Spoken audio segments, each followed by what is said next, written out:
Certo, professora.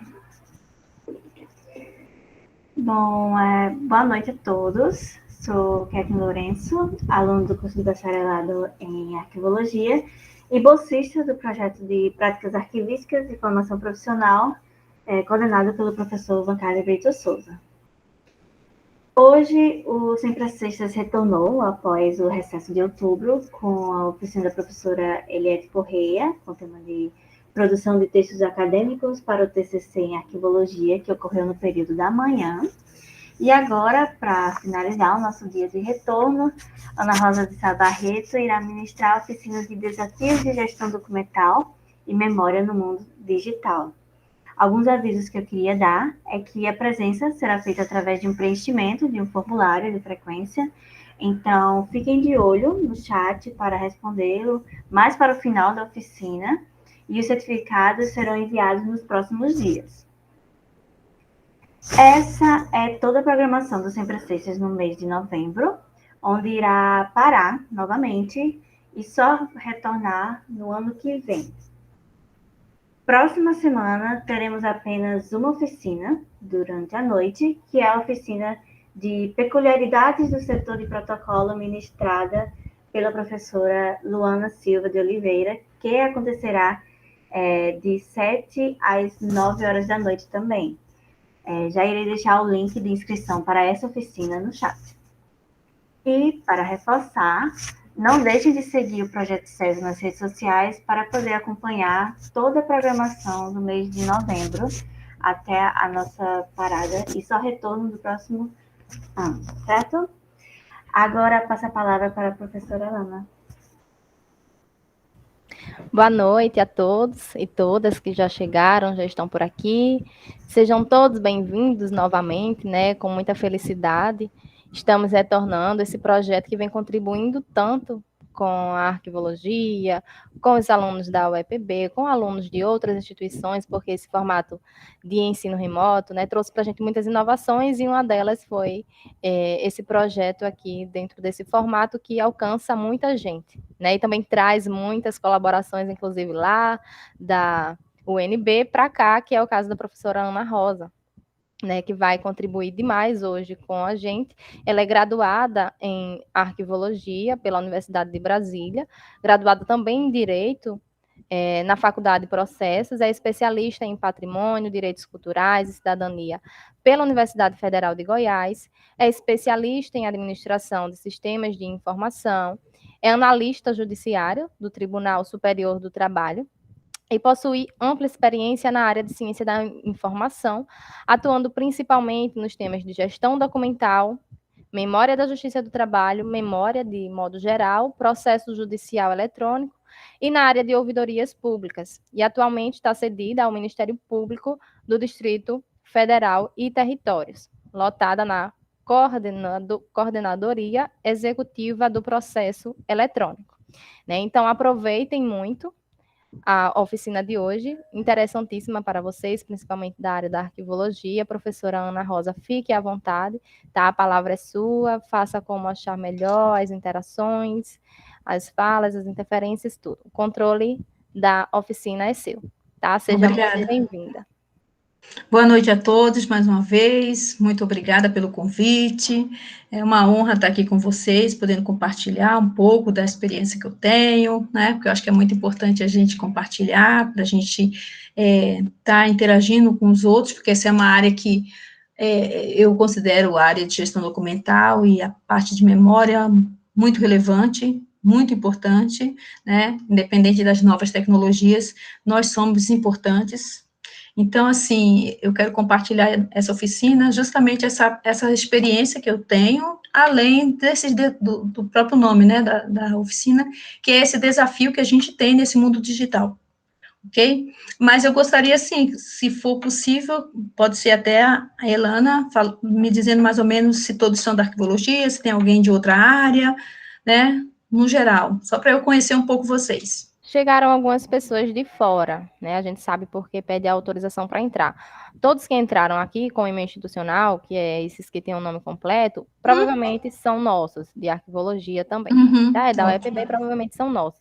a grande maioria, mas chegaram alguns de fora. E aí eu não conheço. Se vocês quiserem mencionar a professora Ana Rosa, os que vieram de fora, de onde são, qual é o curso.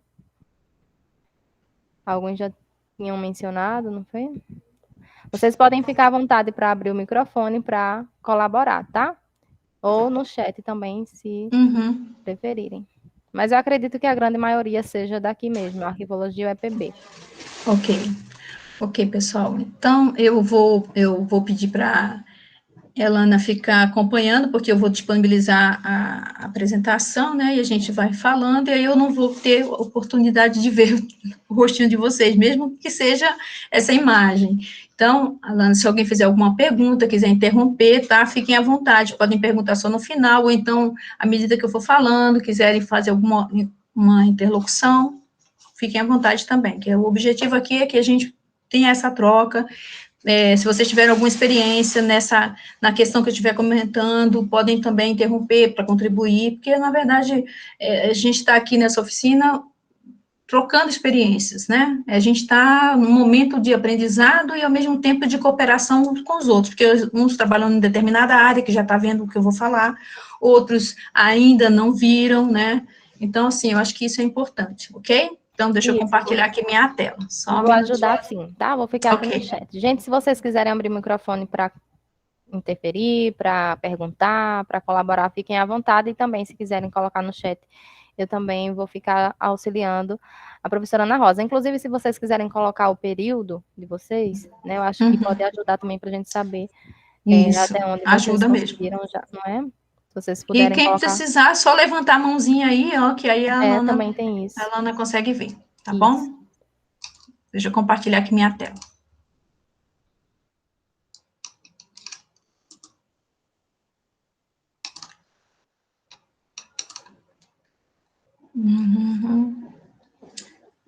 Vocês já estão vendo a minha tela? Deixa eu ver aqui. Já estão conseguindo ver a minha... Tá, né? Deixa eu só... Então, deixa eu clicar aqui para a gente... Ok. Deixa eu colocar aqui para a gente... Estão conseguindo ver bem? Só não está no modo apresentação ainda para gente. Agora. Todo mundo vendo? Perfeito. Ixi, espera aí que era para ter vindo para o início, eu estava no final já. Desculpa, gente, só um minuto. Pronto. Então, vou só falar um pouco sobre essa minha experiência, né? Eu fui gestora da área de gestão documental e memória, lá do Tribunal Superior do Trabalho, e também do Conselho Superior da Justiça do Trabalho, por quase 13 anos. Então, assim, muito do que eu tenho de experiência, além de estar agora em outro órgão, e ter participado de palestras, oficinas, consultorias, é justamente essa parte que eu tive em frente, na gestão documental, tá bom? E eu gosto sempre de pensar, e eu trago um pensamento que está aí na tela, que é faça o que você puder, né, porque a gente às vezes tem que fazer o que pode, né, onde você está e com o que você tem. E a gente da área de gestão documental, a gente sabe bem o que a gente tem que se virar nos 30, muitas vezes, para fazer muita coisa com o que a gente não tem. Infelizmente, acontecem essas situações.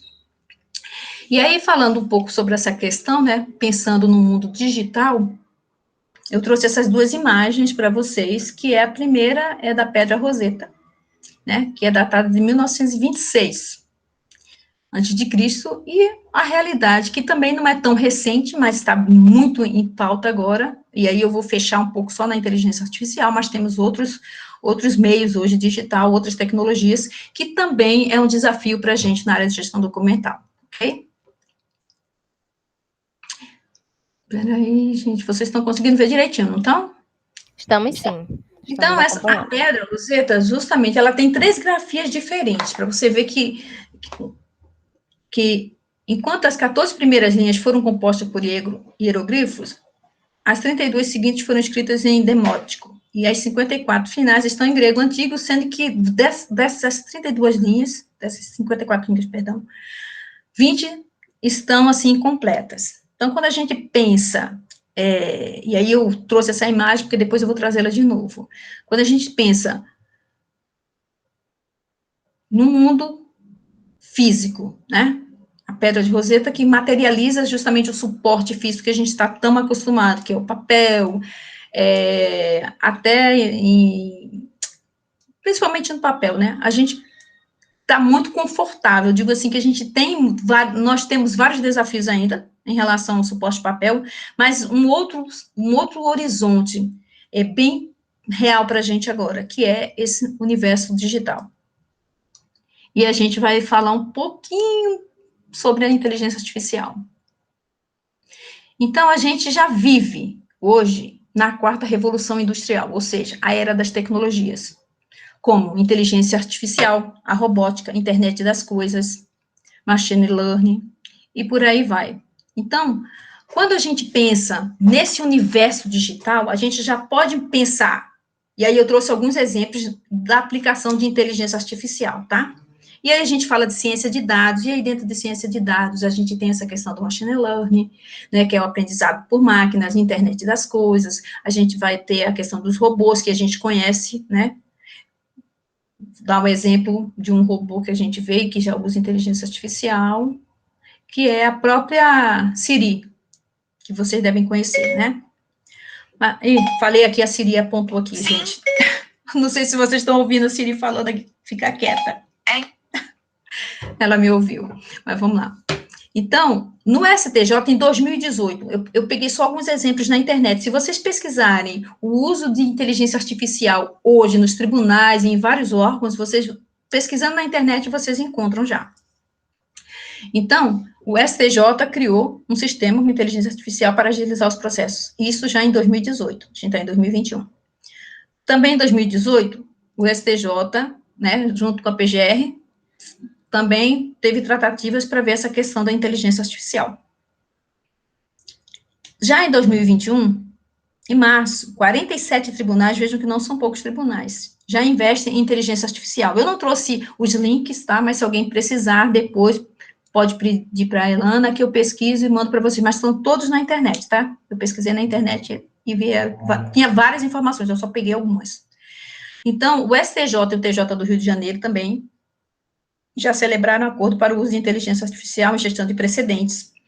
E nisso a gente vê que a aplicação da inteligência artificial já é uma realidade, não é uma coisa que ainda vai acontecer, mas já está acontecendo. E aí, muitas vezes, quando a gente ainda está na faculdade, na academia, a gente ainda tem aquela noção ainda do suporte físico, né? A gente ainda ainda está muito focado no suporte papel. Não sei se essa é uma realidade na universidade de vocês, mas ainda tem aquela ideia de que o arquivista vai lidar só com este universo em suporte papel. A gente ainda tem muita MDA, mas a realidade, ela já caminha para outros universos que a gente precisa estar preparado. Então, o STF já tem o Vitor, que utiliza um robô, tá? Tem o sistema Atos do STJ, e principalmente para quem vai estar fazendo concurso público, com certeza vocês vão estar se preparando com essa realidade futura, ou, digo, presente. No Ministério Público, onde eu estou atualmente, né, a gente já tem um robô, que se chama Robocon, e ele usa tecnologia artificial justamente para identificar demandas recorrentes, né, com relação a violações ao direito do consumidor. Então, nós já estamos trabalhando dentro desse universo, dessa quarta onda, que é a era das tecnologias, né, a era industrial. E aí a gente pensa, poxa, e as aplicações disso? Quais são as aplicações? Vamos pensar nisso. E aí você pode até estar se perguntando, e o que é que isso tem a ver com a nossa área? A gente vai chegar lá. Então, a gente já tem aplicações, e eu só peguei 3. E tem N aplicações. No direito, na saúde, nas redes sociais e aplicativos. Então, hoje, o uso da inteligência, o uso da tecnologia, ele já trabalha, essas tecnologias já trabalham em quê? Reconhecimento de fotos, identificação de objetos, vídeos. Então, quando eu grifei aqui fotos, objetos e vídeos, é uma realidade que a gente estava acostumado. Até então, a gente tinha um acervo de fotografias, né? Um acervo em suporte papel, né, aquelas fotografias que a gente já está tão acostumados. Também a gente tem os objetos, que são, às vezes, uma máquina de datilografia, deixa eu pensar mais em quê? Qualquer objeto que acaba indo compor o acervo e vai para o memorial. Então, às vezes, está no acervo do arquivo, e o arquivo pensa, o que é que a gente vai fazer com isso? E aí, acaba uma hora vendo se vai doar, se vai jogar fora, e muitas peças acabam virando também peças para o próprio memorial, a depender do tipo de peça, ou de objeto. E temos também os vídeos, e aí a gente tem aqueles modelos de vídeos antigos, que também compõem o acervo do arquivo, e que a gente também tem que pensar como é que estamos com esses vídeos. Então, eu acredito que todos vocês tenham recebido essa mensagem da Tesla, né? Tá no TikTok, eu também recebi, sobre essa questão. Não vou passar o vídeo, não, tá, gente? Porque eu acho que todo mundo já viu. Mas eu trouxe justamente para falar dessa parte do software, tá? Que é o desafio, é a gente lidar com essa realidade digital. Então, o software, hoje, ele é o cérebro. E quando a gente fala em cérebro, a gente está falando sobre IA mesmo, tá? E aí, IA é muito mais abrangente. Eu não vou falar sobre IA específico, não vou entrar na questão de IA, porque teria que ser só uma oficina só para a gente ficar falando disso, e eu também não sou a pessoa mais competente para estar falando sobre IA. Mas estou tendo que pesquisar, trabalhar, estudar. Por quê? Porque é uma realidade para a gente. Então, esse vídeo viralizou, por quê? Porque hoje tem essa experiência aí desses carros na Flórida que não precisam mais de motorista, né? Eles conseguem, através de um sistema, utilizando IA, utilizando satélite, GPS, eles conseguem se locomover, estacionar. Então, são realidades que já estão muito próximas, e nós, enquanto arquivistas, nós lidamos com isso, e às vezes a gente nem percebeu ainda. Nós já estamos lidando com isso dentro dos nossos órgãos, dentro das nossas instituições, e a gente ainda não acordou, ou pelo menos alguns ainda não acordaram para essa realidade. E aí a gente pensa, como encarar esse desafio? Como que a gente pode pensar, numa convergência, num alinhamento entre esse mundo que a gente conhece, o mundo físico, analógico ainda, para esse mundo digital, esse mundo que a gente tem dados tramitando, circulando, na internet das coisas, portais de internet, portais das instituições, seja da faculdade, seja da instituição onde eu trabalho, onde vocês trabalham, onde vocês convivem, ou na empresa. Todos esses dados estão circulando. Nós estamos produzindo conteúdo cada dia mais. Cada dia mais a gente produz, em uma velocidade muito maior do que a gente produzia quando era em suporte de papel. O volume é muito grande. Então, o que a gente faz? Né? Como é que a gente vai lidar com isso? Né? Como é que a gente vai conseguir se adaptar a esse novo cenário que exige do profissional arquivista, né, da ciência da informação, uma visão múltipla, uma visão sistêmica. E aí eu quero falar sobre essa questão, justamente, uma visão sistêmica, né, uma visão estratégica focada no todo, não nas partes. Só a biblioteca, só o memorial, só o arquivo, só parte de estrutura, não. Quando nós somos gestores, e aí a gente fala da gestão, a gente tem que pensar quais são as necessidades do arquivo, do próprio arquivo.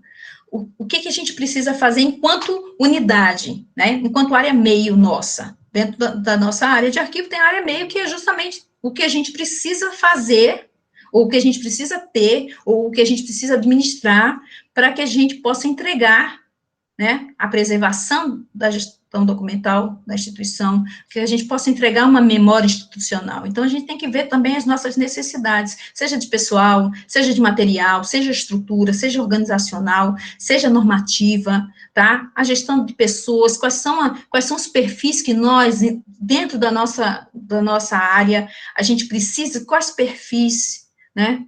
Porque, assim, a gente tem que pensar que não dá só para ser pessoas só do arquivo, né, de arquivologia, a gente tem que ter dentro da nossa estrutura, também outros profissionais que vão agregar com a gente para que a gente possa fazer as nossas entregas.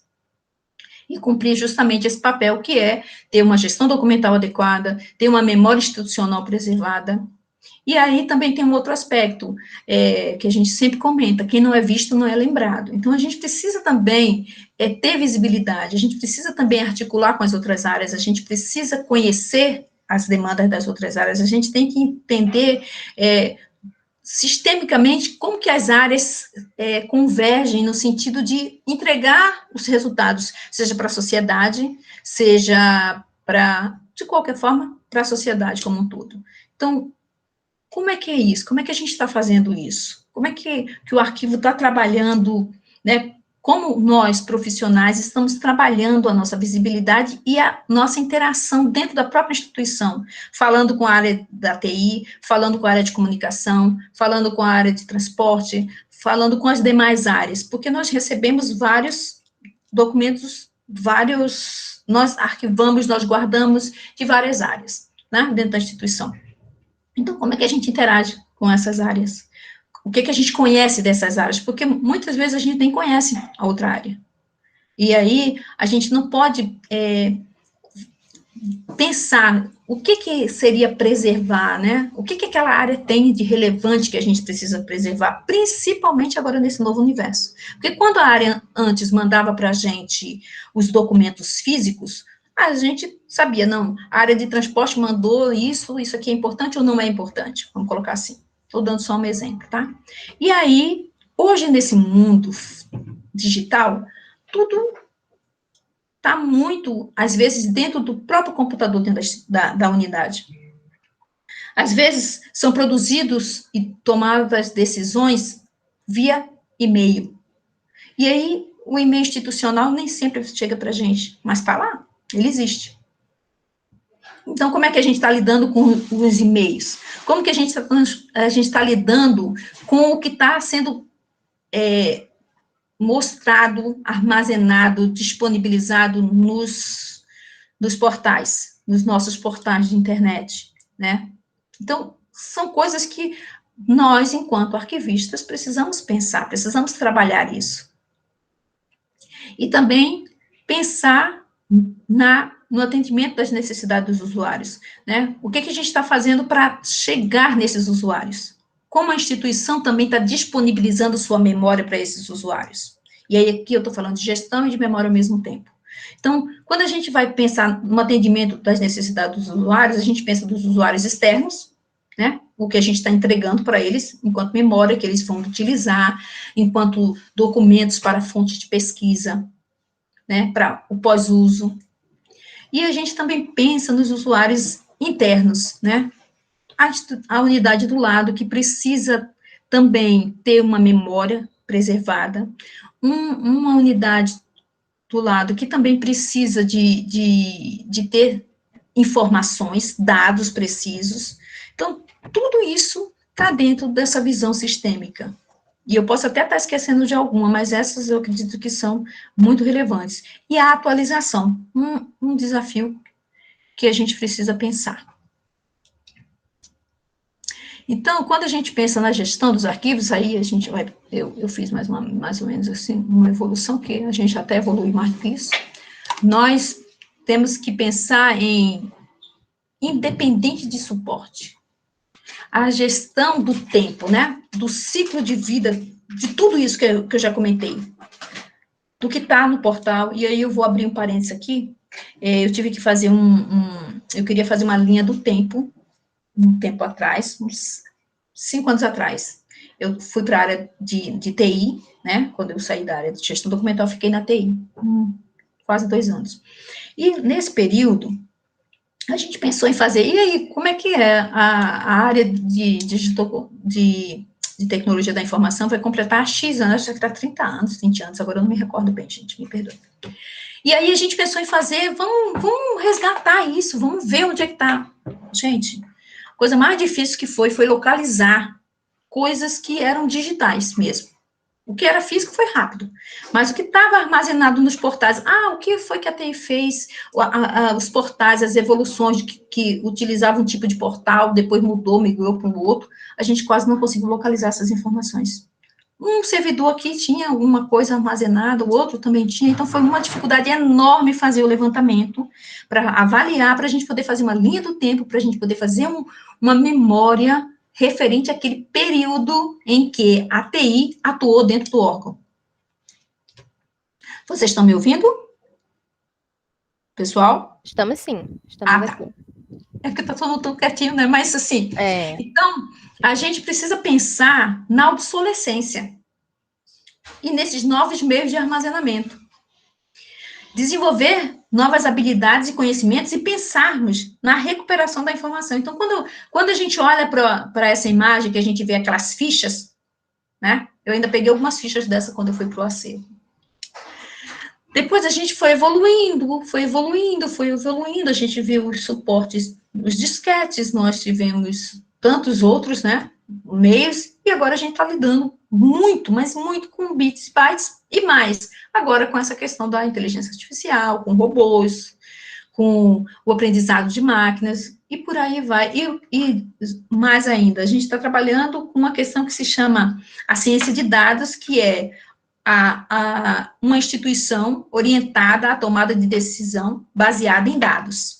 Quando a gente fala em uma instituição orientada a tomar decisões baseadas em dados, esses dados é o que a gente tem hoje. E muitas vezes eles não são estruturados, eles estão pulverizados. E essa questão, ela é imprescindível para que a gente já pense. Se a gente não pensou ainda, se a gente não está trabalhando nisso ainda, a gente já tem que começar a pensar. Como que a gente vai colocar e disponibilizar dados confiáveis para que a tomada de decisão baseada em dados, porque o que acontecia antes? Quando alguém queria tomar uma decisão ou queria verificar uma situação, muitas vezes desarquivava um monte de processos. E aí eu vou dar o exemplo na Justiça do Trabalho. Nós recebemos, tem uma decisão, tem acórdãos, tem acordos passados que falavam sobre isso, então pegava, pedia o desarquivamento de processo, pediam umas acórdãos, pediam os documentos, pediam atos, pediam clipes.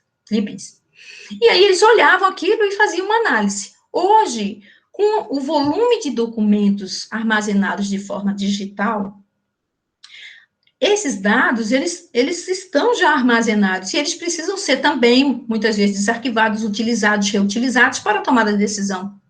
E aí é onde nós, profissionais da ciência da informação, profissionais da gestão documental, né, nós precisamos ter esse olhar e trabalhar em conjunto com as áreas que lidam com documentos hoje digitais, e principalmente a área de TI.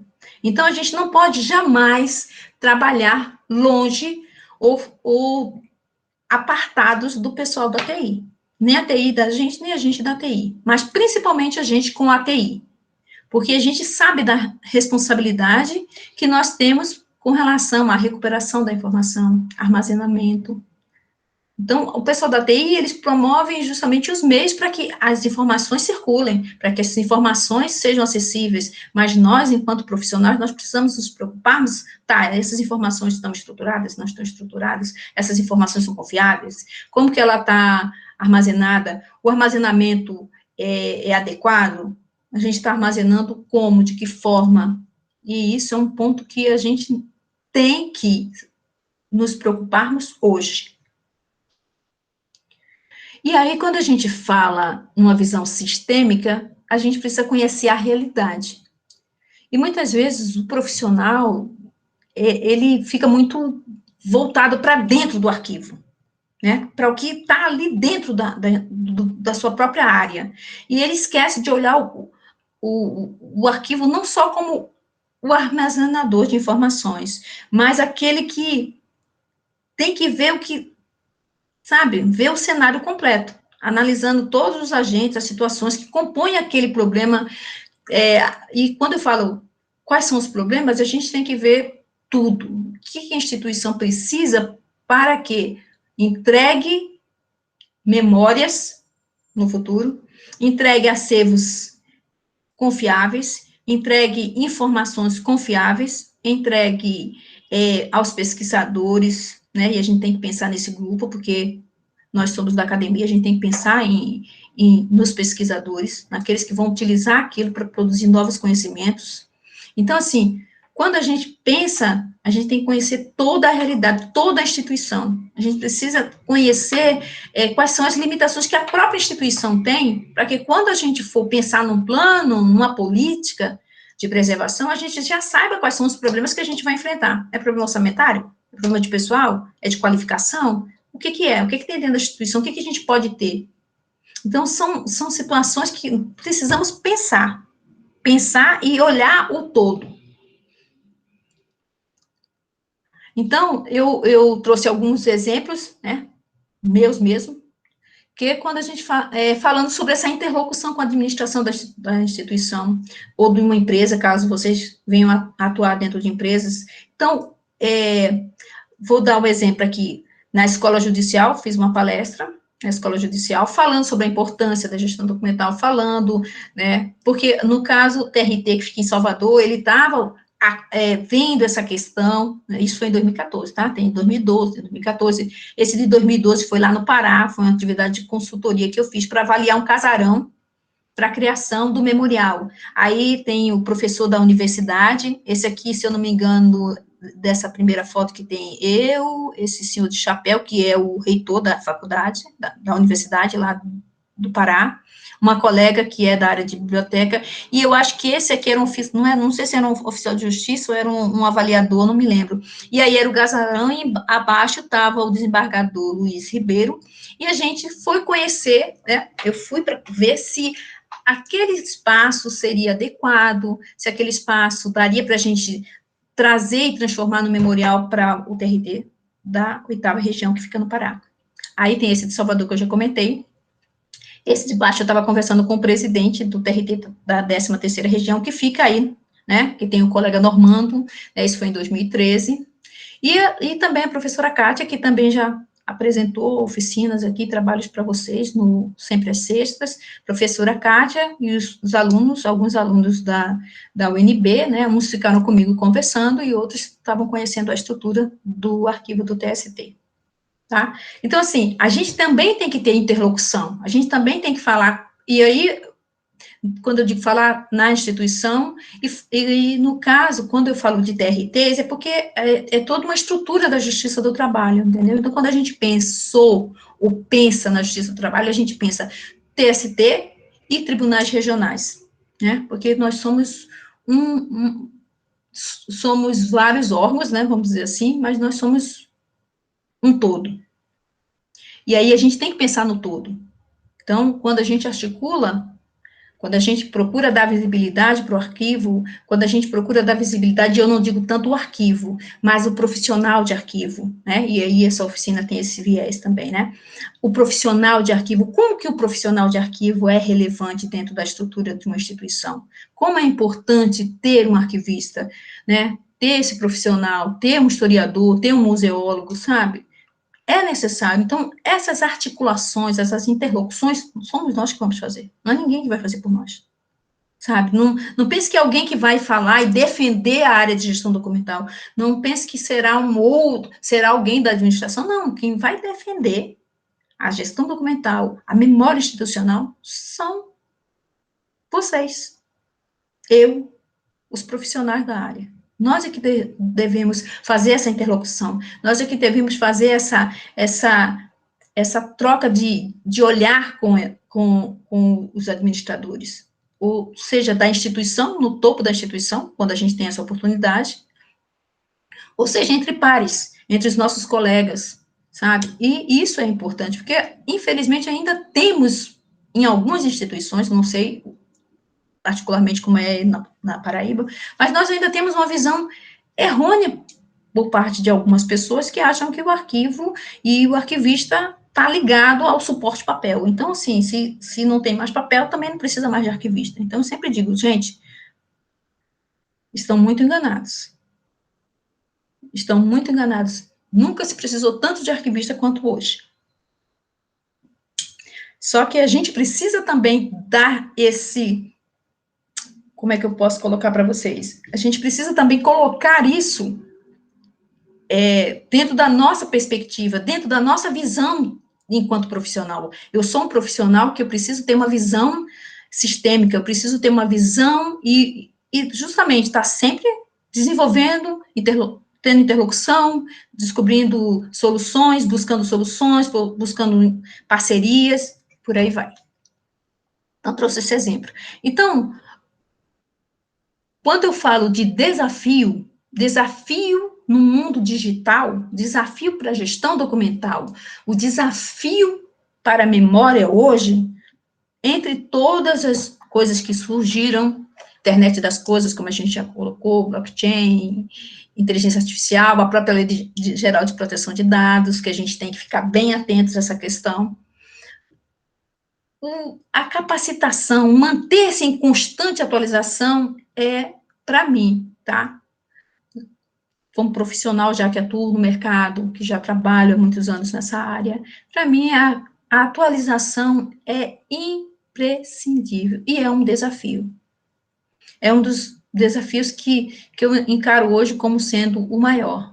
Porque muita gente pensa que formou na faculdade, pegou seu diploma, pronto, está tudo resolvido. Não, gente. A gente tem que pensar que nesse novo cenário, nós precisamos de constante atualização, constante capacitação, especialização, sabe? E não é, eu sou especialista, não, você pode ser especialista em várias coisas, desde que você se prontifique, que você tenha disposição, que você tenha interesse, que você queira realmente fazer essas entregas. E também, enquanto profissional, sabe, porque eu acho que um bom profissional, ele não pode estagnar. Eu me formei, pronto, acabou. Não, você continua eternamente, vamos colocar assim, no aprendizado. Então, o seu aprendizado, vocês que ainda estão na faculdade, que ainda estão cursando, ele não vai concluir quando você pegar o seu diploma de bacharel em arquivologia. Não. O seu diploma de bacharel em arquivologia, ele é a entrada para um mercado de trabalho, onde você vai ser o profissional da área de informação. E para você ser esse profissional, você vai ter que ter sempre essa capacitação. E aí a gente vai pensar, poxa, a gente precisa pensar em estratégias, né? E temos várias estratégias. E aí eu vou só comentar algumas, e aí a gente pode continuar falando sobre elas, né? Que é construir um plano de ação de preservação digital. Quando eu falo assim, construir um plano, porque assim, planos estão sempre mudando, né? Então, assim, eu estou construindo um plano, peguei toda essa visão sistêmica que eu estou tendo das áreas, do que tenho, interlocução com a TI, o PDTI, né, que é o plano que eles fazem para compra de insumos na área de equipamentos, de software, de TI. Então, a gente precisa também estar acompanhando, porque como é que eu vou pensar em fazer um plano de ação se eu não sei como é que está, né, o planejamento estratégico do órgão, se eu não sei como é que é o planejamento estratégico da TI? Como é que eu penso em preservação digital se eu não estou acompanhando também o planejamento estratégico? Porque eu tenho que estar dentro do planejamento estratégico. Então, meu plano não é só pensar, peraí, eu vou comprar o quê? Armazenamento em nuvem, eu vou comprar mais o quê? Sabe? Eu vou ter um repositório de preservação digital, tá? Eu vou aplicar o Atom, eu vou aplicar arquivemática. Sim, mas isso tudo não é só uma coisa estagnada. Ela evolui. Então, quando a gente pensar em construir um plano de ação de preservação digital, a gente também tem que olhar para o planejamento estratégico do órgão e a gente também tem que olhar também para o que está sendo discutido pela TI, as compras, né? O planejamento estratégico de TI para a instituição, porque se a TI tem um planejamento estratégico, a gente tem que estar dentro dele ou a gente tem que estar alinhado com ele. Aí buscar parcerias com instituições, né? Porque a gente sozinho não faz nada. Então, às vezes, o TJ já tem know-how, já tem expertise. Então, eu vou lá, olha, colega, estou batendo aqui na porta de vocês, porque eu sei que vocês já estão mexendo com isso, né? Outras instituições, outras universidades, outros colegas. E aí, Dentro da própria instituição, às vezes, a gente tem parceiros, tá? Temos o parceiro que é a TI, nós temos o parceiro que é a área de comunicação, né, que vai estar dando a visibilidade para a gente. Então, quando a gente fala parcerias com instituições que possuem know-how, não é só as externas, a gente tem que olhar também para dentro do nosso órgão, como eu comentei, que é aquela visão sistêmica. E aí a gente sabe que tem o Atom, que eu acredito que vocês já ouviram falar, e já devem ter tido a oportunidade de estudar. A arquivemática, que está bem em voga, o professor Daniel Flores fala muito também. Então, assim, são várias estratégias, mas a gente precisa pensar. E não é pensar só naquela estratégia interna, para dentro do arquivo, mas é para fora, sabe? Como um todo. E aí, hoje, eu fui procurar um arquivo, olha como é que é interessante. Hoje eu estava procurando um arquivo, que eu estava fazendo uma limpa, né? Justamente porque para ver o que está funcionando, o que não está funcionando, eu fui fazer uma limpa. E aí eu estava procurando um arquivo. Quando eu fui procurar esse arquivo, que estava no Google Drive, o que aconteceu? O arquivo não foi localizado. Na verdade, ele não sumiu, tá? Eu acredito que ele tenha tido algum problema, tá? Que pode ter tido uma quebra de alguma coisa que impediu que o arquivo fosse recuperado. Então, veja que, quando eu falei da gestão do tempo, o ciclo de vida do documento, a gente está muito acostumado porque o documento classificado aos 10 anos. Aí vai para o arquivo corrente, para o arquivo intermediário, né? A gente tem muito isso. Não, então ele está lá 5 anos guardado. Gente, 5 anos, se você não fizer principalmente nesse mundo digital em que a gente vive, acontece isso. E diga-se de passagem que esse documento que eu estou te falando aqui, que eu estou comentando com vocês, do Google Drive, ele deve ter o quê? Uns 2 anos. Uns 2 anos. Depois não é um documento relevante, tá? Mas era um documento que eu, vou procurar, porque eu sabia que estava armazenado, mas não consegui acessar.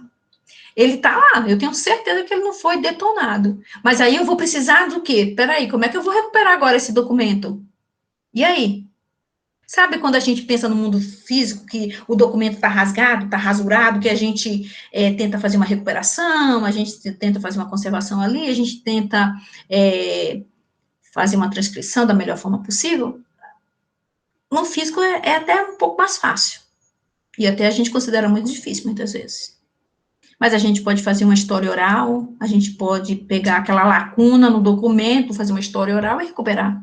Agora, e no arquivo digital, né?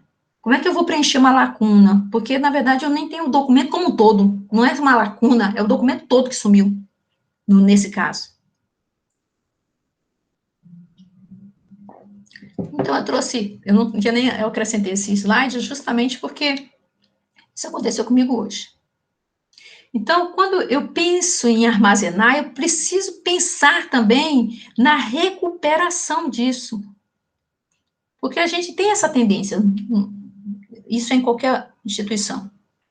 A gente armazena o documento, tá? E aí a gente esquece do tempo.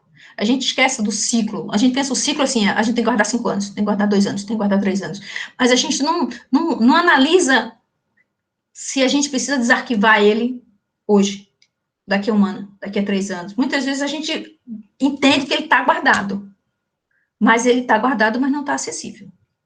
Ele pode estar armazenado, mas não está acessível. Ele pode estar armazenado, mas está com algum link quebrado.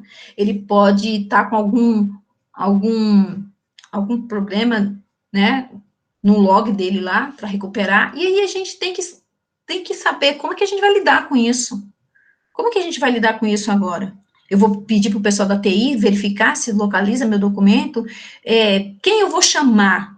Quem eu vou chamar para recuperar isso? Quem? Essa é uma pergunta que a gente tem que se fazer. Quem a gente chama?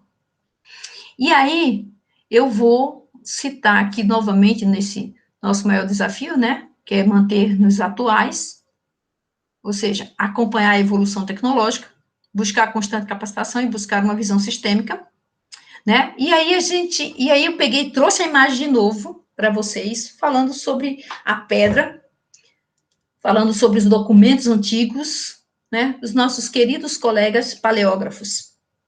Hoje, na atualidade, nós não temos, muitas vezes a gente procura, né, não sei se na universidade vocês tiveram a oportunidade de fazer o curso de paleografia, eu fiz, acho que era João Evangelista, esse professor que deu aula na UNB, ele era de São Paulo, veio e deu aula de paleografia para a gente na Universidade Federal, na Universidade aqui de Brasília. E era difícil a gente ler aquele negócio, né? Deus me livre. E o que eu vejo hoje? Nós temos poucas pessoas no mercado que conseguem ler documentos do século XIV, do século XV, do século XVI, e por aí vai. Mas ainda temos, né? Pessoas que ainda conseguem recuperar, preencher as lacunas. E aí, eu quis fazer uma analogia, claro que não é um paleógrafo, né? Mas onde a gente vai encontrar, e aí eu trago aquela imagem, né, do documento que eu tentei recuperar, paleógrafos digitais, que vai achar a lacuna, que vai descobrir onde foi que teve a quebra da informação, onde o link quebrou, eu tenho como recuperar, eu tenho como ler, eu tenho como, sabe, onde a gente vai encontrar esse profissional, né? Eu fiz só essa analogia para a gente poder pensar onde vamos encontrar profissionais que conseguem. E aí eu não estou falando só do pessoal da TI, não, tá? Eu estou falando da gente. Será que a gente vai conseguir, né? Vocês que estão nessa formação, será que vocês no futuro, ou nesse presente quase futuro, que ler esses documentos, ou esses documentos digitais, esses dados digitais, essas lacunas digitais, como é que vocês vão preencher essas lacunas? Como que o profissional da gestão documental vai conseguir preencher as lacunas de dados nesse mundo digital? Porque daqui a um tempo a gente não vai ter, a gente vai ter memória totalmente desvinculada de suporte físico. Alguns vão estar em objetos, como eu comentei com vocês, né? A memória dos objetos é um pouco mais fácil. Mas, assim, do documento, do dado, da informação, do metadado, por aí vai. E aí eu trouxe, né, já aproveitando que eu tive esse tempo dentro da gestão documental da Justiça do Trabalho, eu queria compartilhar com vocês esse estudo de caso. Eu já apresentei ele antes, e que a gente fez logo quando começou, e aí eu vou trazer a realidade passada, que não é mais essa realidade, já evoluímos muito. Tanto que a gente já fala em IA, tanto dentro da Justiça do Trabalho.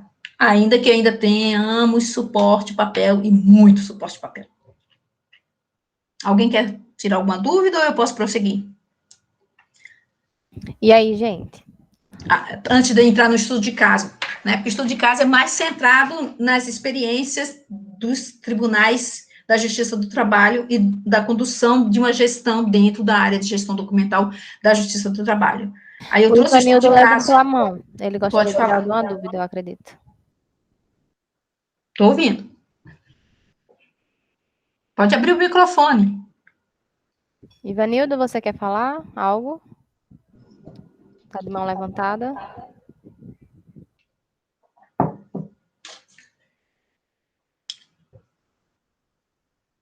Não estamos conseguindo lhe ouvir.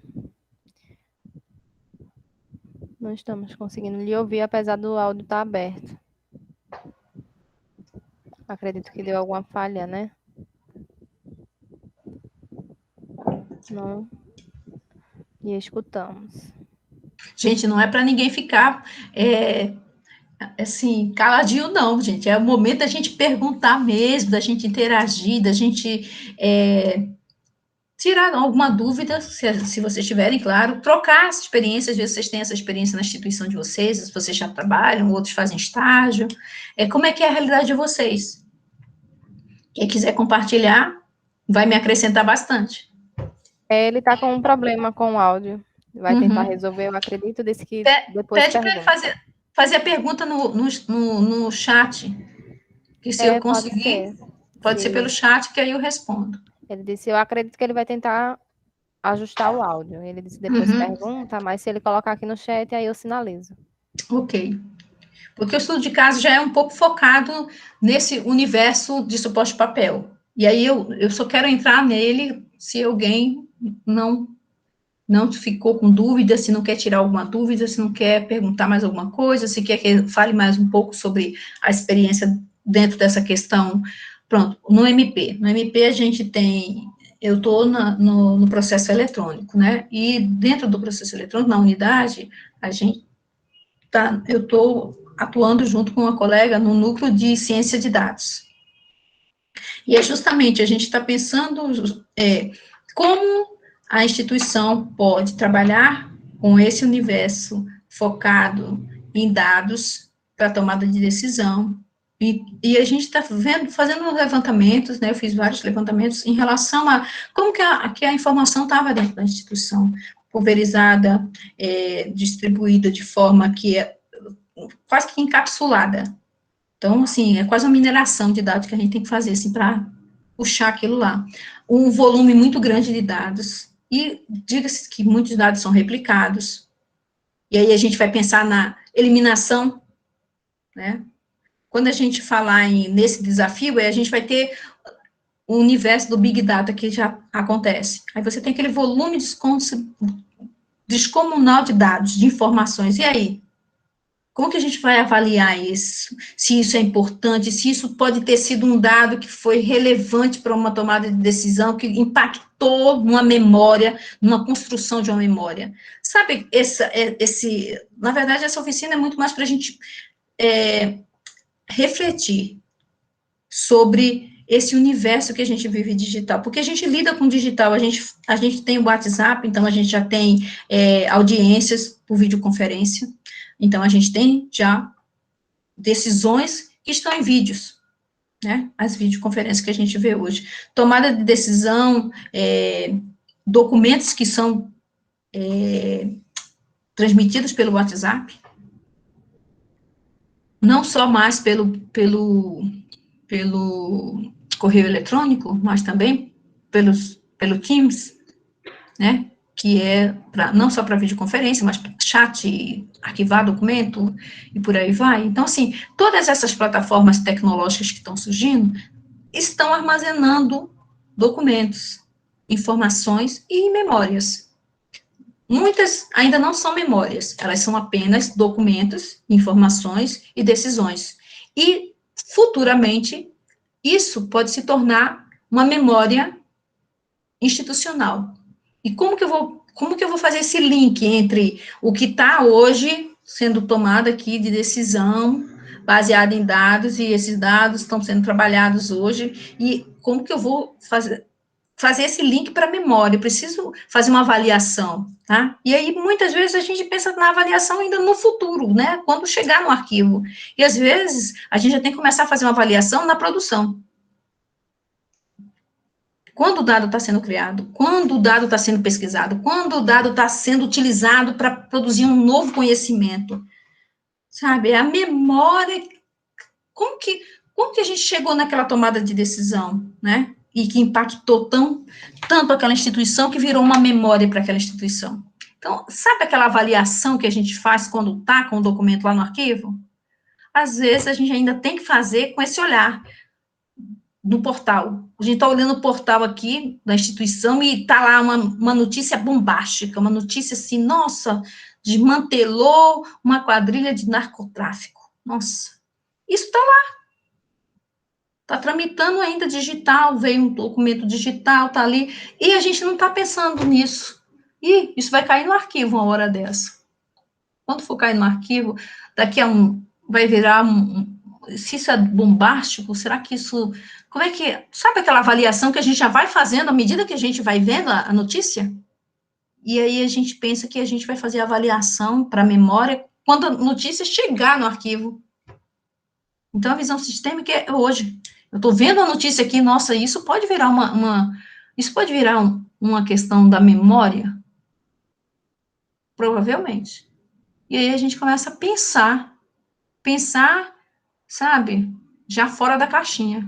Pensar já no agora. Uma avaliação não quando o documento chegar ao arquivo, mas no momento em que ele está sendo utilizado, no momento em que ele está produzindo seus efeitos, seus resultados. Está sendo dado visibilidade para essa informação, para a instituição, está dando visibilidade para a sociedade. São coisas que nós precisamos pensar. Ok? E aí, o colega conseguiu liberar o fone, fez a pergunta, estou aguardando. Ainda não. Aguardei, pedi para ele colocar no chat, se ele preferisse, mas eu acredito que ele está tentando ajustar o áudio mesmo. Uhum. Então, eu posso continuar?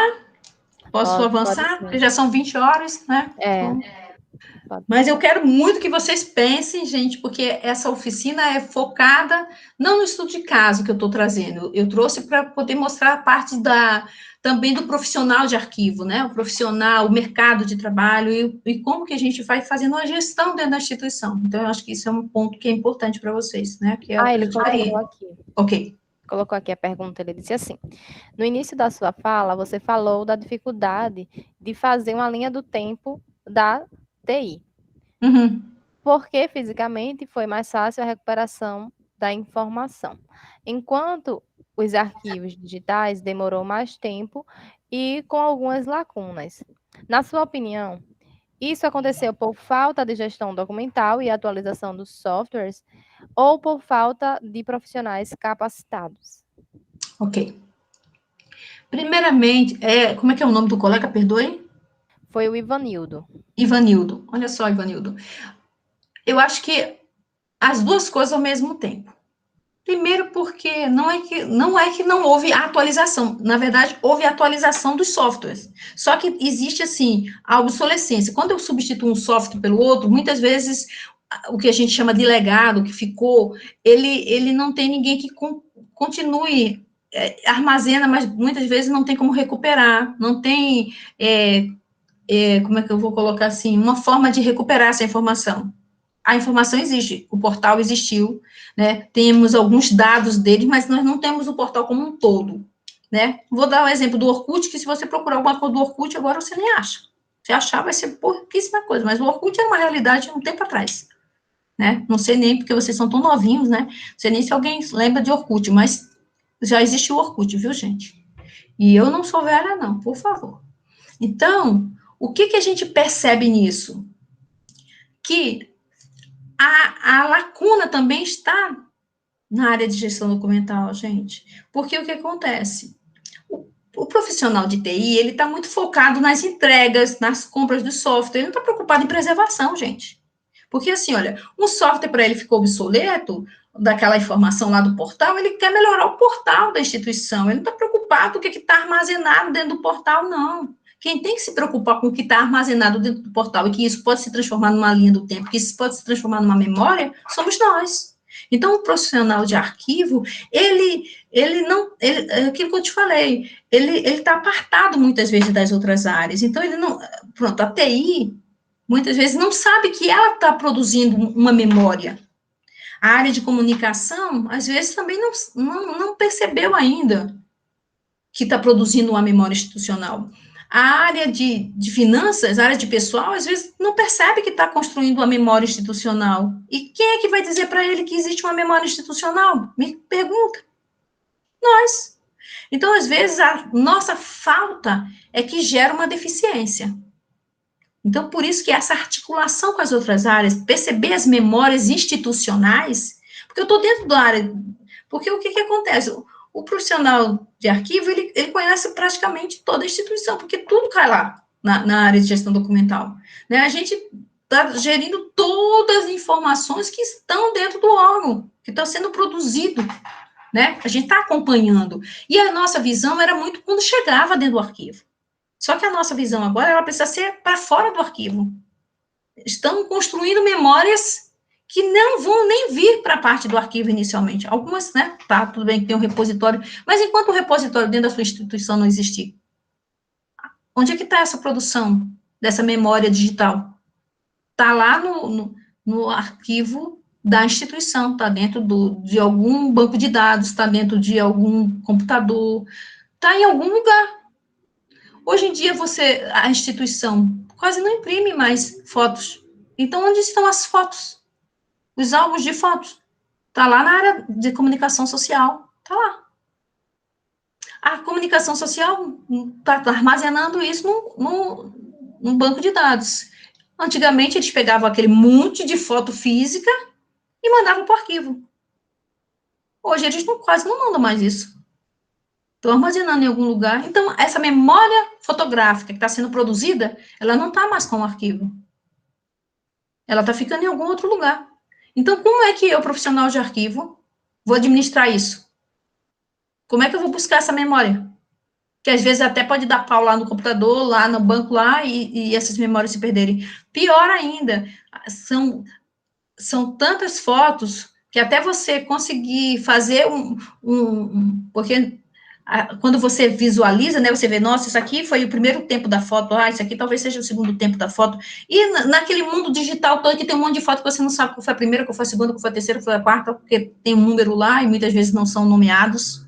Então, pensa, para te responder, eu acho que nesse caso são os dois casos. A falta de percepção da área, de que há uma memória sendo produzida, que há um acervo digital, e o profissional de arquivo que precisava também ter essa interlocução com as unidades para que informe que realmente elas estão produzindo documentos digitais e que esses documentos digitais são memórias da instituição. Te respondi? Eu acredito que sim, viu? Ele Ficou não... claro? Olha aí, pronto. Ele acabou de Ótimo. colocar que sim. Sim, professora, obrigado. Por nada. Pronto, então deixa eu passar aqui para o meu estudo de caso, né? Porque a gente já tem um bom tempo essa justiça do trabalho. E é uma ótima justiça para trabalhar, viu, gente? Então, eu trouxe aqui alguns portais, né, no caso, que eu trabalhei nessa questão desse Programa Nacional de Resgate da Memória da Justiça do Trabalho. É um trabalho que eu contribuí também. E aí, quando a gente pensa em portais, quando a gente pensa em informação, a gente precisa também pensar que se o lugar não está pronto para receber todas as pessoas, e aí a gente tem que ver o lugar, se o lugar é deficiente, se o lugar tem acessibilidade. Veja, eu estou falando de arquivo e aí estou falando de acessibilidade. Então, existem comissões de acessibilidade dentro do órgão, então a gente precisa ter uma interlocução com eles, para que o nosso acervo, a nossa memória maravilhosa que a gente está disponibilizando seja acessível para todo mundo, para que um pesquisador que tem uma deficiência também possa ser um usuário dessa informação. Então, esses lugares de memórias que nós estamos construindo, que estamos disponibilizando, eles precisam pensar em todo o seu público, em todo o seu universo. Por isso que eu estou te falando, né? São desafios. E o grande desafio é a gente acordar para isso. É essa capacitação que a gente precisa ter para conseguir ter essa visão do todo. E aí, né, como é que a gente começou esse trabalho? Isso foi em 2009, né?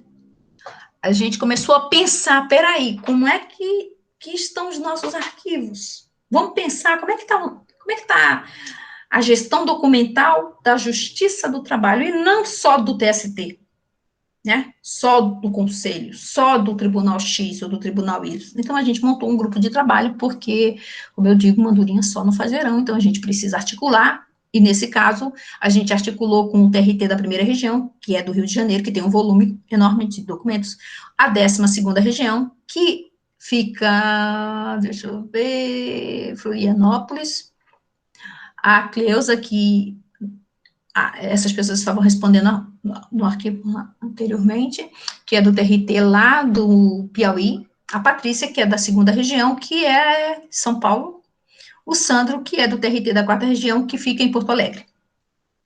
A maioria dessas pessoas não estão mais atuando, mas atuaram e fizeram um bom trabalho. Tanto que a gente avançou bastante. E a gente começou com esse trabalho de diagnóstico, justamente, vamos descobrir qual é o problema, qual o tamanho do problema e como a gente pode atender o problema, né? Como a gente pode dar uma solução para o problema da melhor forma. E aí, aquela primeira fala, né, que eu li, aquele pensamento que a gente tem que fazer o melhor com o que a gente tem. Então, a gente institui um grupo de trabalho. Vamos descobrir qual é o nosso problema. Que a gente acha que tem um problema, né? Mas às vezes aparecem tantas outras situações. Gente, a gente só tem a noção ali, sabe? Só um pedacinho do iceberg, mas é muito mais complicado.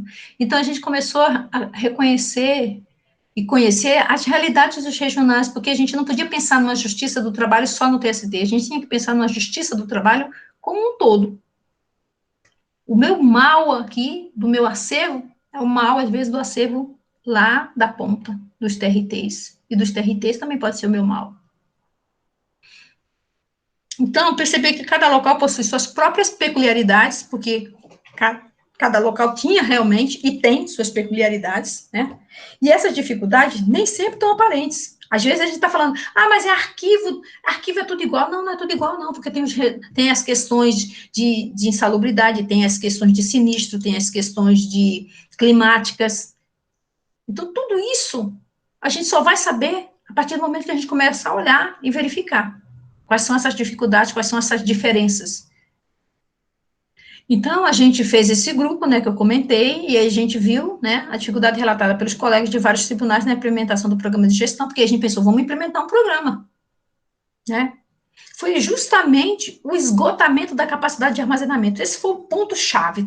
Estamos estrangulados, não temos mais onde armazenar nada. Porque isso foi uma realidade em 2009, que já era anterior, né, já era uma coisa que vinha se acumulando. Então, a gente foi tentando, vamos lá, tentar replicar, né, melhorar o tempo, guardar, não guardar, o que guardar, por que guardar, e por aí, sucessivamente. Então, a gente usou um questionário, né, para justamente saber se tinha comissão, se não tinha comissão, como era a estrutura organizacional, como eram as instalações prediais, o volume documental, se era na sede, se era fora da sede, se era no interior, se era na cidade, justamente para a gente poder traçar até para ver se tinha quais tipos de acervos, se eram de fotografia, se eram, sabe, do que, porque não era só, não se tratava apenas de armazenar processos, tínhamos uma gama enorme, né, de documentos mais diversos e objetos dentro dos acervos. Então, eu vou passar rápido, porque eu quero que vocês tirem as dúvidas, que o principal para mim é que vocês façam essa interlocução. Então, a gente viu onde é que estava, uns estavam ligados na presidência, outros estavam ligados lá na área de serviço, sabe? As secretarias administrativas, em centros de memórias, então havia uma diversidade muito grande. A formação acadêmica, então, a gente viu que a maioria das estruturas, e aí eu cito isso em 2009, era da área jurídica. A baixa incidência de arquivistas, de historiadores e profissionais de informática também a gente quase não tinha. O curso de Direito é citado em 96% dos casos, então, quer dizer, a gente tinha um volume muito grande desse pessoal. Né? Então, a gente viu que até na condução do arquivo, as pessoas não tinham conhecimento, elas tinham conhecimento de direito, mas elas não tinham conhecimento de como conduzir, como fazer a gestão do arquivo, como fazer a gestão da memória. Então, as pessoas, elas tinham muito boa vontade, elas se viravam nos 30, na medida do possível, e elas tinham que dar retorno, elas tinham que responder, tá estrangulado, não tem espaço. Então, o que a gente faria? Vamos eliminar documento, é o mais comum. Então, a época, tá? Esquece essa realidade. Eu vou mostrar essa realidade, mas essa realidade já mudou há muito tempo. Agora tá tudo lindo, maravilhoso, graças a Deus. Mas a realidade, quando a gente manda as fotos pra gente ver como é que é seu arquivo, porque não dava para ir lá pro Pará, muitas vezes, e eu fui várias vezes ao Pará. Não dava para ir para Rondônia, não dava para ir para Piauí sempre, pro Maranhão. Então, como que é a sua realidade? Manda foto, mostra a foto do seu acervo, mostra como é que é a sua realidade aí nua e crua. E aí a gente recebia aí essas informações, uns mais organizados, outros menos organizados, outros entulhados, outros jogados pelo chão, e aí a gente foi vendo cada realidade diferente uma das outras. Vocês veem que tem os malotes ali, documento amarrado, tinha documento no chão, tinha documento, tudo que era jeito, gente, era de chorar. Né? Empilhavam as caixas, colocavam as caixas no chão, porque realmente o espaço já tinha sido superior que era permitido, a gente viu os fios passando em alguns deles, entendeu? Que é nas fotografias 19 e 20, né? Então, a gente via esses fios aí passando para correr risco de incêndio, de sinistros, os mais diversos, desmoronar, cair, sabe? Coisa mais complicada do mundo, documento pelo chão. Então, assim, todo mundo espelhou, esse é meu arquivo, a gente está trabalhando da melhor forma possível com o que a gente tem, e é isso que a gente tem hoje. Essa é a nossa realidade. Tá? O TRT 13, que vocês devem conhecer, se não conhece, fala com o Normando, fala com o professor Josemar para vocês conhecerem, não está assim, não. E aí eu mostrei um pouco a realidade de cada um, né? A gente fazendo visita, conhecendo as instalações, como é que era, em alguns casos, e a dificuldade de cada um. Essa aqui é da Justiça do Trabalho, né? Isso aí dentro, isso aqui é da sala, a fotos antiga, ainda era preto e branco. Então, se eu estou mostrando, se eu estiver passando as fotos muito rápidas, tá, gente? Mas é só para mostrar como é que a gente pegou, né? Então, como diz, né? Então, aí a gente preenche o quadro de pessoal, aí vocês podem ver, né?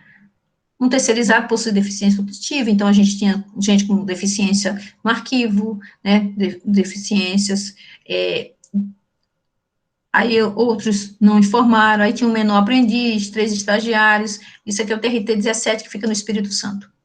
Aí o outro tinha 3 estagiários, mas não informou. Então, o prazo de guarda variava, né? Porque até então a Justiça do Trabalho tinha uma lei que permitia eliminação com 7 anos. Acho que essa lei até já foi extirpada da Justiça do Trabalho. E mesmo se tivesse sido extirpada, a gente já sabe que não é por aí. Então, aí a gente pensou, então vamos recomendar umas padronizações aqui, né? Então, a gente começou a pensar a composição das CIPADs, a gente começou a fomentar a necessidade de ter no quadro o profissional de arquivo, né, os bacharéis da área de tecnologia da informação, de história, os museólogos, que a gente nem estava assim tão, como é que eu vou colocar? A gente nem tinha essa pretensão toda de ter um museólogo, né, até porque nessa época nem se falava tanto em museólogo, falava-se mais em historiador. Então, a gente começou a pensar como que a gente vai fazer. Então, vamos fazer algumas recomendações. Vamos padronizar. E aí, a gente fez sugestões para a questão de estrutura organizacional, para os recursos humanos, recursos financeiros, infraestrutura. Veja que aquilo que eu falei lá na frente da visão sistêmica, a gente começou a aplicar justamente essa visão sistêmica. E não foi só para o TST, foi para toda a Justiça do Trabalho, que nós somos o TST, o Conselho e 24 tribunais regionais. Então, a gente pediu, tá vendo? Solicitar estudo de viabilidade dos arquivos, informatização, que até a gente falava em informatização para gerenciar o arquivo, que até então nem tinha. Às vezes não tinha sistema, era tudo manual. Cada situação assim que você se depara. E ainda em alguns locais, de algumas instituições, locais mais remotos, você ainda encontra MDA, você ainda encontra uma realidade muito próxima a essa. Mas aí cabe a você fazer esse link, porque você não é porque você tem uma MDA, ou porque você tem uma realidade da forma como eu estou espelhando, ou que vocês possam encontrar uma realidade da forma que eu estou apresentando aqui nesse estudo de caso, que a realidade desse mundo digital, do uso de tecnologias, não está dentro da sua instituição, ela já está. Ela só não chegou ainda no arquivo. No caso, a percepção de que existe, que está atuante dentro do tribunal, da empresa, da indústria e por aí vai. Então, instituir, né, os polos para fazer microfilmagem, que até a gente pensava na microfilmagem híbrida na época, né, para poder desafogar. Então, a gente começou a pensar, o que a gente pode fazer para desafogar, né, porque a gente não tinha mais capacidade de armazenamento. Aí, a gente pensou nas temporalidades, porque era 7 anos, a gente ampliou. Ixi, só foi uma briga. Então, a gente teve vários resultados. E não foi um resultado assim, puf, fez o levantamento e a gente chegou. Não. Em 2011, a gente teve essa recomendação aos tribunais, que dispõe de, no mínimo, né, não é que era apenas um, era no mínimo um profissional contratar, fazer concurso público. Quando eu digo contratar, perdão, gente, é fazer concurso público. Aí teve a recomendação para os tribunais que disponha do cargo. A gente também teve um outro ato que foi, vamos colocar um selo de acervo histórico para que a gente pudesse estabelecer critérios para diferenciar o joio do trigo, o que poderia ser eliminado, o que não podia ser eliminado, o que deveria ser, talvez pelo volume, peraí, a gente não está conseguindo identificar agora, então vamos botar um selo para que a gente possa, a comissão possa avaliar, sabe, se debruçar numa MDA enorme, se debruçar de um volume menor, para que a gente pudesse avaliar essa documentação. E não é uma tarefa fácil, tá? Então, a gente teve também outras resoluções, tá? Um plano de classificação, a gente teve tabela de temporalidade, fim, meio, coisas que até então uns tinham, outros não tinham. E aí culminou, no final das contas, porque tudo é recurso, né? A gente não consegue fazer nada sem recurso. Não adianta querer comprar mobiliário se não tem dinheiro, se não tem orçamento. Então a gente pensou, né? O grupo pensou, né?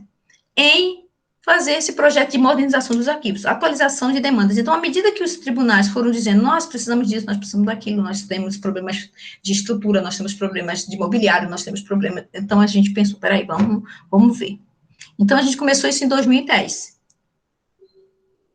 E aí, a gente conseguiu, em 2010, liberar 1,5 milhão. Ah, mas 1,5 milhão não é nada. Realmente, não é nada.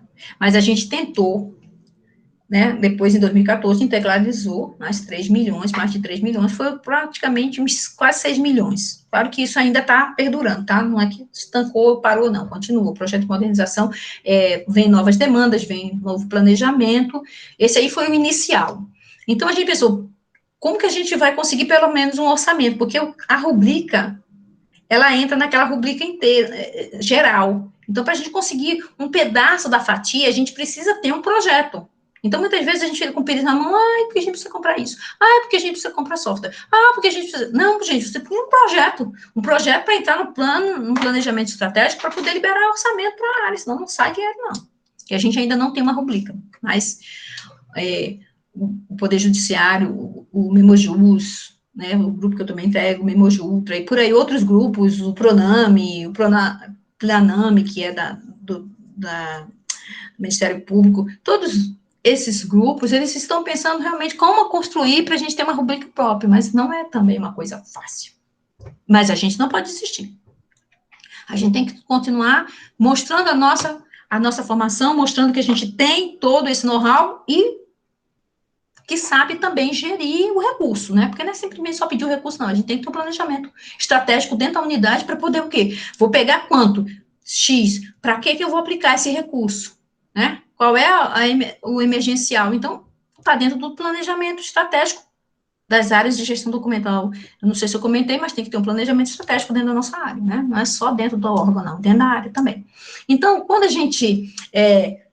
e aí eu gosto de fazer muitas citações, o prazer do trabalho aperfeiçoa a obra. Então, à medida que a gente gosta do que a gente faz, e eu sou uma pessoa que gosto muito da área de gestão documental e memória, eu gosto muito mesmo, mas muito, muito, muito, muito.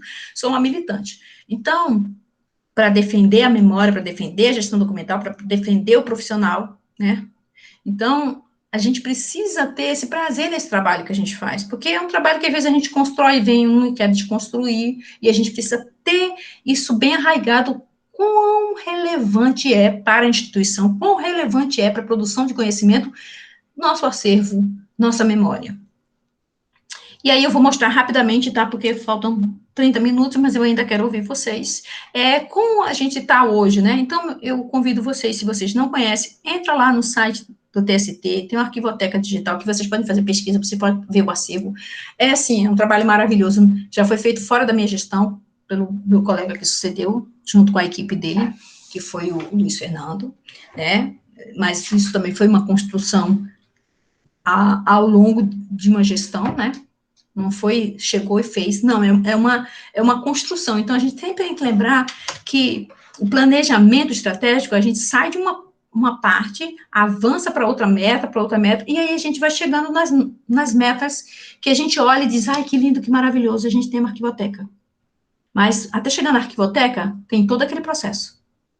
Até a gente chegar nessa construção, a gente caminhou por aquele... fazer formulário, pesquisa, levantamento, discussões, interlocuções, até que vocês possam ver hoje o que a gente tem, tá? Isso para todo mundo, para todos os tribunais.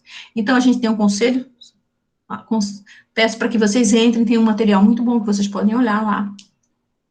Tem esse tribunal, que foi um dos tribunais que mais, assim, para mim, eu tive visitando, e digo para vocês que quando, eu sempre falo isso, quando eu cheguei, que me chamaram, né, eu era arquivista do TST, e lá no TRT da 6ª Região, que fica em Recife, não tinha arquivista. Então, quando eu cheguei lá, que eles levantaram, parecia aquelas coisas de padaria, sabe, esqueci como é que é o nome daquelas portas que sobe.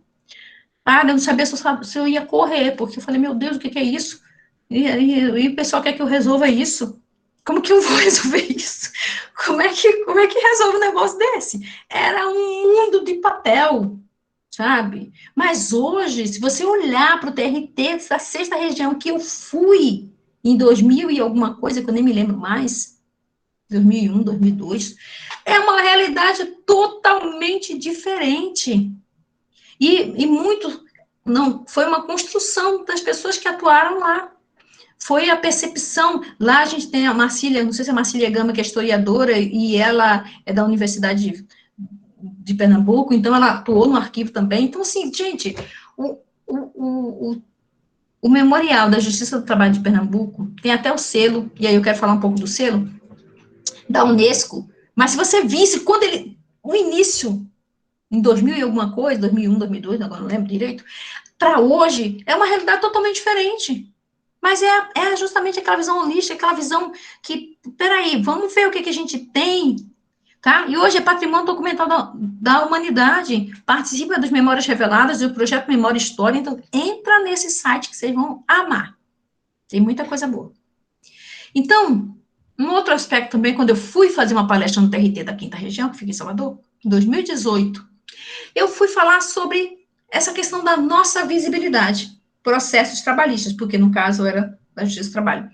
Conhecer, porque assim, como que alguém vai dar valor àquilo que não conhece? Como vai reconhecer para poder preservar? E eu não digo isso só para fora, não, falo para dentro da instituição. Então, como é que a instituição vai reconhecer que a gente tem uma memória institucional, que a gente tem um acervo maravilhoso, que merece ser totalmente trabalhado, que merece recursos financeiros, recursos humanos? A gente precisa dar a conhecer. E foi aquilo que eu falei, que está dentro do desafio, né? Embutido dentro do desafio. Que não é só no mundo digital, é no hoje, mas caminhando também para o digital. É se a gente não for reconhecido, não tiver visibilidade. E aí a gente fala que no campo arquivístico, a memória exerce uma centralidade, tá? E aí eu não vou citar a questão dos lugares de memória, dos espaços, sabe? Os lugares de informação, que o Jardim já fala, eu acredito que vocês já estudaram, né? Vocês já leram sobre isso, e se não leram, estão no processo de ler. E sugiro que leiam também, que é muito bom. Então, a certificação na Justiça do Trabalho, tá? A gente começou de um acervo histórico, de um selo, e a gente virou patrimônio da humanidade, na grande maioria dos tribunais da Justiça do Trabalho.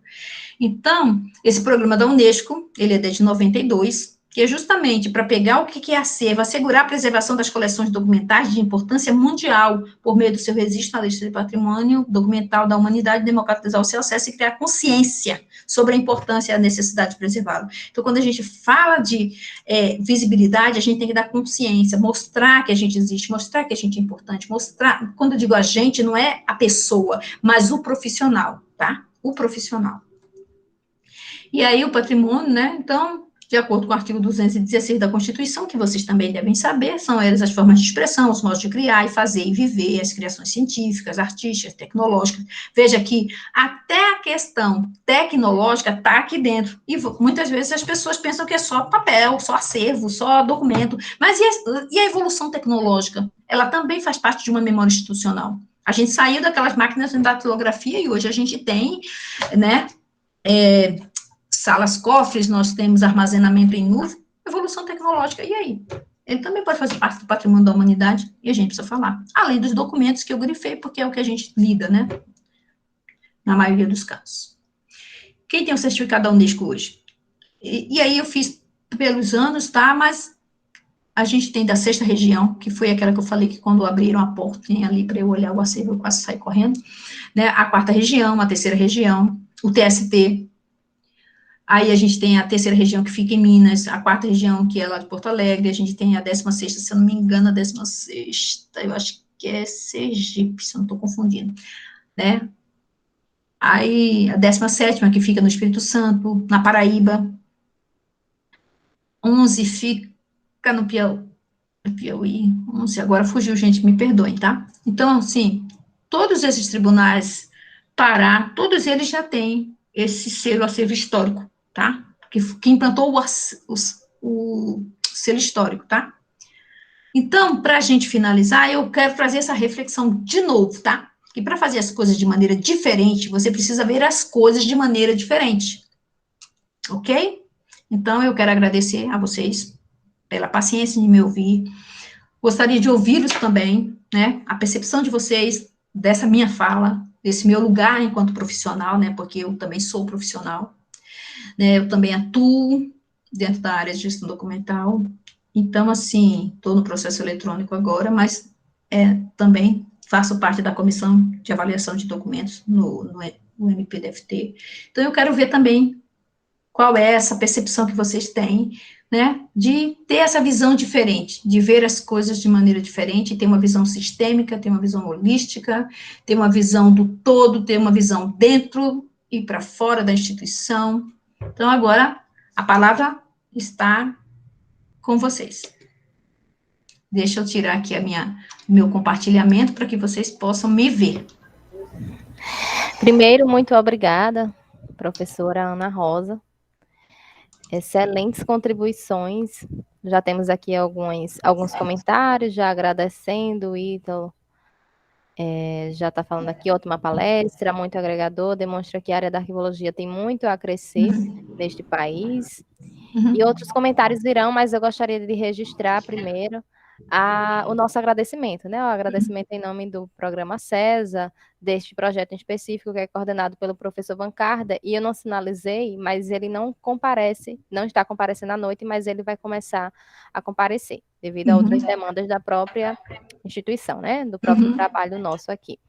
Mas ele vai conseguir comparecer nas próximas. E agora eu abro para vocês, né? Poderem compartilhar as suas visões, experiências, quem sabe, né? Dúvidas também, a professora Ana Rosa está à disposição. Isso mesmo.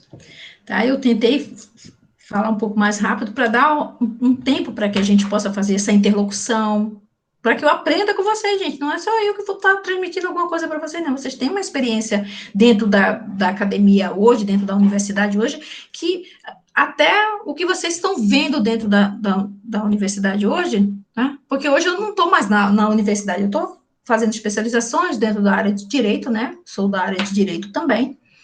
Mas, assim, eu quero ouvir vocês também, porque eu tenho certeza que vocês têm experiências para compartilhar comigo, e eu quero aprender. E aí, gente, vocês podem compartilhar para enriquecer ainda mais a nossa oficina de hoje? Não fiquem tímidos. Às vezes é a timidez que não deixa abrir o microfone, né? Mas vocês também podem comentar no chat, se preferir, né? Alguma dúvida, ou relatar alguma experiência. Fiquem bem à vontade para a gente poder enriquecer ainda mais esse momento. E aí? Porque eu entendo que essa parte que eu mostrei no estudo de caso, exemplo isso é um caso, né? Não é que durante os 13 anos a gente só vá fazendo isso, mas mostra como que o profissional muda a percepção da instituição em relação à sua própria profissão, à sua própria atuação, à sua própria performance de trabalho. E aí eu digo e reafirmo para vocês ainda estão na universidade, mas eu reafirmo a necessidade de ter uma continuidade, não é sair formei, peguei meu diploma, agora eu vou fazer concurso e vou entrar e vou ser arquivista. Não, gente, por favor, não pensem assim. Pensem que você vai estar sempre num constante aprimoramento, não digo nem, é um aprimoramento, o que está surgindo no mercado, o que vai impactar na minha área. Porque muita gente pensa assim, agora com a inteligência artificial, a gente vai reduzir muitas das rotinas, e com certeza vamos, mas, assim, o profissional, esse trabalho do profissional, essa visão, essa expertise do profissional da arquivologia, ela é imprescindível. Mas isso a gente precisa mostrar para a instituição. Né? A gente tem que se tornar visível para a instituição, o papel do profissional dentro desse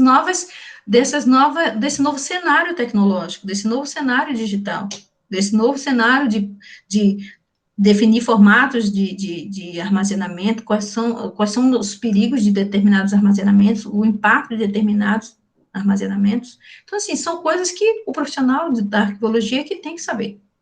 Eu digo que a gente é que tem que saber, e se não sabe, a gente tem que pesquisar, a gente tem que procurar, a gente tem que ver como é que as outras instituições estão lidando com esse mesmo problema, E, às vezes, ele já tem até uma solução que pode ser absorvida por nós.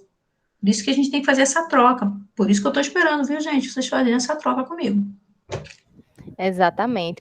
Eu bato sempre nessa tecla, nas minhas disciplinas aqui, eu bato sempre nessa tecla de desmistificar aquela ideia que a gente já vem desmistificando há um bom tempo, aquela ideia de que o arquivista, ele é apenas ali aquela pessoa que está para a guarda de documentos e nada além daquilo, né? Hoje a gente já vem com outras percepções, outras demandas, inclusive advinda desse cenário tecnológico, né, que impactou de forma drástica, eu diria, as práticas arquivísticas. E aí, o curso deles, né, da maioria deles que estão aqui na UEPB, é bem rico quanto a isso.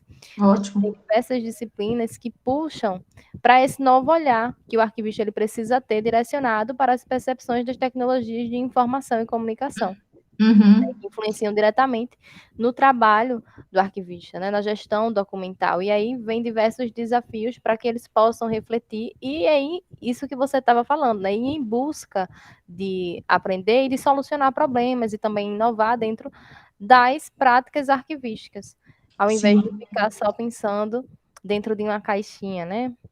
Sim, porque às vezes eu digo que a gente precisa sair muito isso é de um modo geral. Sair da caixinha é também parar de ser reativo, esperar que a demanda por armazenamento, a demanda por memória, a demanda por disponibilização, a demanda, sabe, venha. Às vezes a gente tem que lançar produtos, né? Vamos pensar assim, vamos lançar produtos. Quais produtos? Produtos informacionais que sirvam para o pesquisador. Quantos pesquisadores amam quando você diz assim, eu estou lá no Pará e eu vou fazer uma pesquisa e está tudo lá disponibilizado, eu não preciso pegar um avião e ir para o Pará para pesquisar. O cara está lá na Suíça e ele consegue acessar o nosso site e consegue pegar informações. Olha que beleza. Então, assim, é esses produtos que a gente lança que dá visibilidade. A gente tem um mundo muito rico dentro da instituição. Né? A gente tem um mundo muito rico dentro da instituição e essa riqueza não pode ficar só para a gente. Ela tem que ir para a sociedade, ela tem que ir para a pesquisa, ela tem que produzir novos conhecimentos, ela tem que estar acessível. E aí a gente, às vezes, não tem. Então, muitas vezes a gente precisa, e eu acho que foi um colega, eu acho que foi do TJ do Amazonas, o Pedro Neto, meu colega Pedro. Ele está articulando com os guias turísticos, se eu não me engano, é ele mesmo. Se não for, me perdoe o colega, mas, se eu não me engano, é o TJ do Amazonas, está fazendo interlocução com guias turísticos. Porque eu tenho um memorial lindo, maravilhoso, eu tenho uma memória institucional, eu tenho uma memória de atuação que às vezes não é absorvida internamente, mas pode ser absorvida pelas pessoas que estão visitando. Então, veja, eu posso fazer uma exposição que, às vezes, até a instituição não percebe a relevância e a importância, mas, através de uma visita turística, alguém pode, poxa, tem esse acervo, tem essa memória, tem essa, sabe? E produzir um conhecimento, pode citar isso em algum lugar, pode dar visibilidade maior, porque ele vai fazer uma foto, ele vai fazer um post no Instagram, ele vai publicar no Instagram, olha a visibilidade aí. E é necessária a iniciativa, né, do arquivista. Isso, então a gente precisa sair desse lugar de reatividade, né, de ser reativo para ser proativo. A gente tem que pensar quais são as interlocuções que a gente pode fazer com o público externo, com o usuário, e não pensar só no usuário do pesquisador, a gente tem que pensar na sociedade como um todo, no adolescente que está pensando numa formação, né, em determinados grupos, como é que eu vou colocar assim, marginalizados, que através de uma percepção de rompimento de barreiras que a gente vê, às vezes, contado em processos. Às vezes você vê um processo que mostra uma evolução, uma pessoa que saiu de um lugar e foi para um outro local. Então, assim, nós temos N formas de dar visibilidade ao nosso arquivo, ao nosso acervo, à nossa memória. Precisamos só pensar nelas. E eu digo mais, a gente até hoje tem possibilidades maiores, porque a gente tem a tecnologia a nosso favor. Ela não veio contra, ela veio contribuir e dar visibilidade para a gente. Só que a gente precisa estar dentro desse cenário, a gente precisa estar dentro dessa percepção, porque não veio tirar a visibilidade, não veio tirar o nosso espaço, ela veio dar visibilidade ao nosso espaço. Pelo menos E é os a minha interpretação. obstáculos, né? Porque às vezes a gente costuma sempre falar, e a visão também de quem vai tomar a iniciativa, né? De quem está no lugar de tomar a iniciativa de ser proativo, está sempre nos obstáculos que enfrentamos nas instituições. Justamente. Mas também temos que saber que esses obstáculos, todo profissional, ele passa. Sim, Né? com certeza. Qualquer tipo de profissional que esteja aí galgando novos espaços, enfim, vai passar por esses obstáculos e somos nós que temos que enfrentar. Não vai ser ninguém que vai reconhecer, você pode solucionar esse problema. Não. Somos nós que temos que ter essa proatividade, né? Essa iniciativa. Certo. E aí, gente, o que é que vocês têm a compartilhar? Tem a dizer, agradecer, tirar alguma dúvida? Alguém gostaria de falar?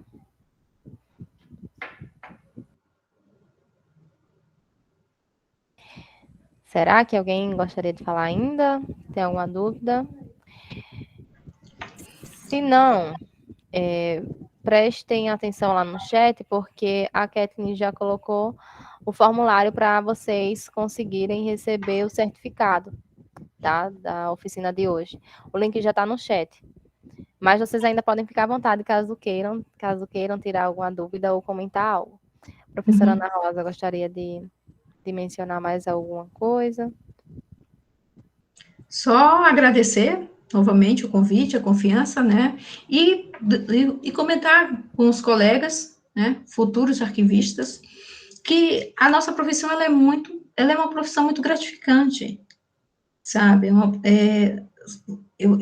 Quando eu lido com as memórias das pessoas, eu vejo quão rico é o nosso trabalho, sabe? Você poder conhecer coisas que a maioria não vai ter acesso. A maioria não vai ter a experiência de participar de memórias de outras pessoas e construir novas memórias.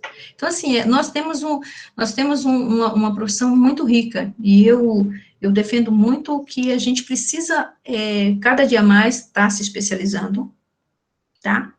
Friso isso. Essa interlocução interna e externa é muito importante, né? Falar com a outra área, só reafirmando, e sair desse lugar de esperar que alguém reconheça, que alguém busque, não, a gente está dentro e a gente é que conhece, eu vou colocar assim, o tesouro que nós temos. E quão relevante é aquilo para a produção de novos conhecimentos. Então, é a gente que tem que disponibilizar produtos, e aí eu vou chamar de produtos, porque eles vão ser consumidos tanto internamente quanto externamente. Então, eu acho que é o mercado profissional do profissional da área de arquivo, aí, é nesse caminho, é nesse olhar. E é essa visão que eu quero compartilhar com vocês, pessoal. Eu sempre busco novos conhecimentos, eu sempre busco conhecer outras situações, conhecer o que funciona em outras áreas, qual o problema da outra área. Então, eu estou sempre tentando fazer essa troca, entendeu? E eu acho que é isso que faz com que o profissional da informação, o profissional arquivista, tenha o seu mercado garantido, né? Vamos colocar assim, seu mercado garantido. Perfeito. Ok? Então, só agradecer. Muito obrigada, professora Ana Rosa, por hoje, por essa oficina excelente. Os agradecimentos estão no chat, né? Estão registrados aí no chat. Todos comentando que realmente foi uma excelente palestra. Então, Obrigada. nós só temos o que agradecer, né? Aqui da UEPB, por sua colaboração, de ter vindo até aqui compartilhar tantos conhecimentos com a gente no dia de hoje, né? Nessa sexta-feira. Kathleen, tem algum aviso? Apenas que fiquem de olho no Instagram do Projeto César, que a próxima oficina, para a próxima semana, poderem se inscrever. Pronto, então agradecemos a participação de todos, em especial da professora Ana Rosa, Obrigada. por todo o conhecimento, e a oficina ela será divulgada, tá? Para quem tiver interesse de revisar alguma coisa, ela vai ser divulgada no canal do Programa César, no YouTube. Então, E boa estou à noite. disposição. Boa noite a vocês, Ivanildo, pessoal, e estou à disposição. Precisando, só me acionar que eu estou aqui com vocês. Muito obrigada, Ana. Sucesso aí na profissão de vocês também, viu, gente? E professora Kathleen, e se precisarem de alguma coisa, independente de estarmos aqui na palestra, trocar alguma informação, trocar experiência, alguma coisa, como eu digo, estamos à Estamos à disposição. disposição, entramos em contato, né?